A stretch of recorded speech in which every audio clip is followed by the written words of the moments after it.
Hey everyone, it's Wolfgang. So today I had a setback. Actually, yesterday I had a setback, and I've been dealing with it. And I wasn't sure I was going to make this video. I wasn't sure I was going to make a video at all.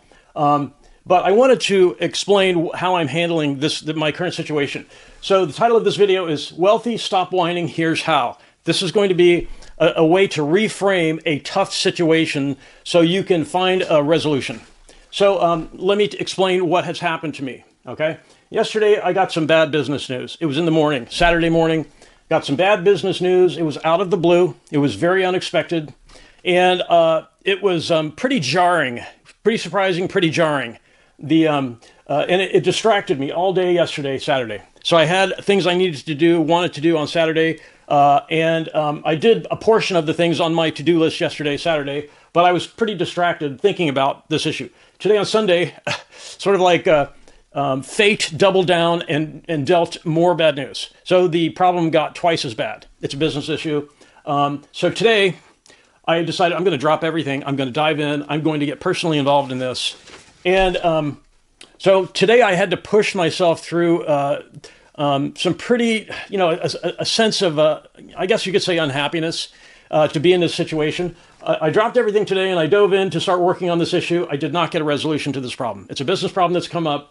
I had to force myself all day doing unexpected, unfortunate stuff. All day today, pushing myself to get through it, trying to keep a good, I kept a good attitude about it. I was cordial. I treated everyone well. But inside it's sort of like the soul crushing sense of, damn it, And so a bunch of soul crushing tasks today and no improvement. So I got home today and I thought, well, obviously I can't stay in this frame of mind forever. So I have to reframe this. I've got to reframe. This is a tough problem. How do I reframe this? So I started working on that when I got home. So the first thing I thought is, okay, you have to stop whining about it. You have to stop retreating to a sense that there may not be anything you can do about it. There's always something you can do when you have a challenge. So you should stop whining. It doesn't really help to put yourself in a frame of mind that you're a victim. You cop a victim mentality. Oh, this bad thing happened. Am I being victimized? I feel like I'm being victimized. You have to stop that. That's whining. It doesn't help. So because weird, unexpected, unfortunate things happen to everyone. It doesn't matter if you're wealthy or you're poor or you're middle class, whatever your situation is, weird, unexpected stuff happens to everybody. And you have to work at reframing the problem so you can come up with a solution. So here's what I did. The first thing I thought about is, I'm here in this situation now as a result of my decisions. No one forced me to be here. I made decisions, in recent times that led me to this condition, to this situation, to receive some bad business news. And so I thought, I try to take responsibility, for the good and the bad. If something has come up, it was my decision that got me there, right? So I started thinking about my history and where in time had I been in a situation where I was worse off. So this is my story. My last job in corporate America was 4 years out of college. When I graduated from college, I was a computer science major at UC Berkeley. I took a job as a software engineer at a startup, a software startup in Silicon Valley in California. And in college, I'm 5'10". I got down to 145 pounds in college. I was working, desperately trying to stay at the top of the class in an engineering major to set myself up to get accepted to a good grad school. And that actually turned out to be a good move because I did get accepted into a great grad school later. That's another story. But so in college, I was a destitute college student. I was married, got married early, young, and didn't have any money. And my wife's parents were helping, my parents were helping, and we got through college. I joined this startup. I had no idea where it was going to go. Startups are risky. Most startups fail. I know people who have worked at startups who, when the startup needed an additional round of funding, they couldn't get it. So the people did not get paid for like the final month that they worked at the company, and they desperately had to find another job quickly, right? So that happens with startups. So I joined this startup. And the thing about a software technology startup, you're working 12-hour days, 6-7 days a week, and sometimes you're doing all-nighters writing software, writing code. So it's a tough environment for a young person. It's even tougher if you're married, right? Because you've got a relationship to take care of. So I thought back to this condition. I said to myself, I'm pretty unhappy about the crap that I had to do today. When did I have things worse? So I joined the startup, no money. This company gave me a bunch of stock. It's called pre-IPO stock. I was an early employee, software engineer. Pre-IPO stock is, pre-initial public offering. It's stock that the company gives as an incentive to work hard, right? Because they try to instill in you, the stock's going to be worth something someday. At the time, the stock was worth 15 cents a share. It was worth next to nothing. It didn't impress me. I was not long out of college. Here's the stock. It's worth 15 cents a share. And I'm thinking, give me my salary. I want my salary. I like the stock. I'll take it, but I need a salary, right? So I wasn't sure how this was going to pan out. I was working very hard at this company, very little money, stressful on the relationship because of all the hours. So luckily, this software company went public. They had a successful initial public offering. So that 15 cents a share stock became quite valuable.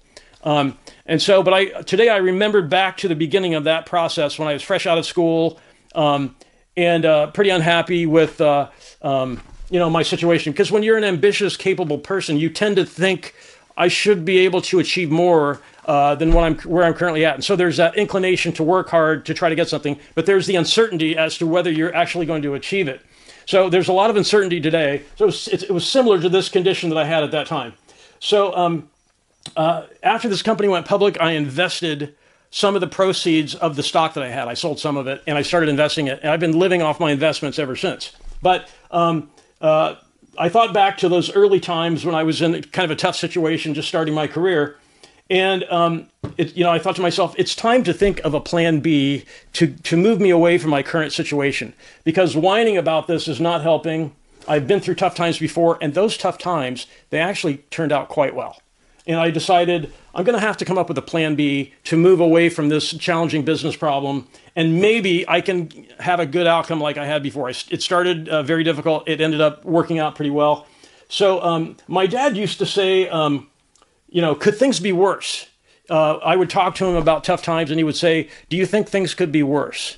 And he was sincere when he asked that question. And I thought to myself, obviously the answer is yes, things could be much worse. I mean, you could be on a Ukrainian battlefield fighting for your life, right? So things could be much worse. It just depends on your perspective. So I thought to myself, I've got to reframe my current issue and stop whining and start working on a plan B. So I've come up with a list of possible paths away from this current problem that I'm having. So, and I decided I'm going to have to seriously consider a plan B path away from where I'm currently at, because where I thought I was is changing. It's going to change. And so, one of the things I thought about today is that I'm trying to be practical about my current situation. I'm trying to look at the bright side, I guess, look for a silver lining. And I thought to myself, maybe small doses of weird, unfortunate stuff, maybe it's helpful in some way.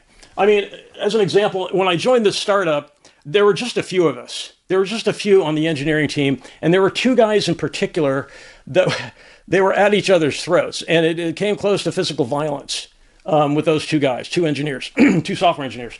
So there was a lot of tension in that startup. Are we going to get the next funding round? Is this company going to survive? How are we doing? And so, so small doses of weird, unfortunate things that come up, maybe it's helpful. And I also thought about Elon Musk. If you remember, or maybe you don't remember, but Elon Musk had, when he was starting SpaceX, he had a lot of rockets that blew up on the launch pad. I mean, over and over and over. And those are like $1 million losses, millions and millions of dollars in blown up rockets. He got down to his last rocket. I believe the story is he had enough parts to make one more rocket, and that was the one that actually launched successfully. So he did not give up. So the weird, unfortunate stuff, maybe it's beneficial somehow. I'm still not sure how this is going to turn out. My current issue, I hope it turns out well. But to be able to stop whining, you have to start working on a plan B. That's the first thing you should do. Is you say, okay, I don't like this.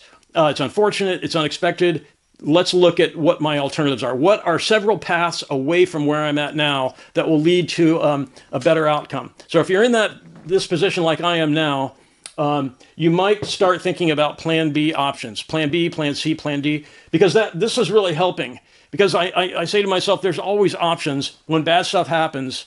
There's always a bunch of options that you can consider. You may not like the fact that you're being forced to choose some new things. You didn't, on Friday, 2 days ago, I wasn't thinking about any of this stuff. And now I'm thinking, there's a new path I'm going to have to take, right? So I hope this helps. I mean, remembering Elon Musk, I think I know how he felt when he had all those exploding rockets. Just sort of a sense of surprise. You think everything's going well, and then out of the blue, this unexpected, weird, unexpected stuff happens. So if you have any questions, you can post in the comments. I wanted to just try to help someone who's struggling with this. Some of the best medicine, some of the best mental medicine you can do for yourself is say, it happened, nothing I can do about it, plan B time. Start making a list of options for the next move. So that's why I wanted to make this video. So if you have any questions, you can post in the comments. And I really want to thank everyone for watching, and have a great day.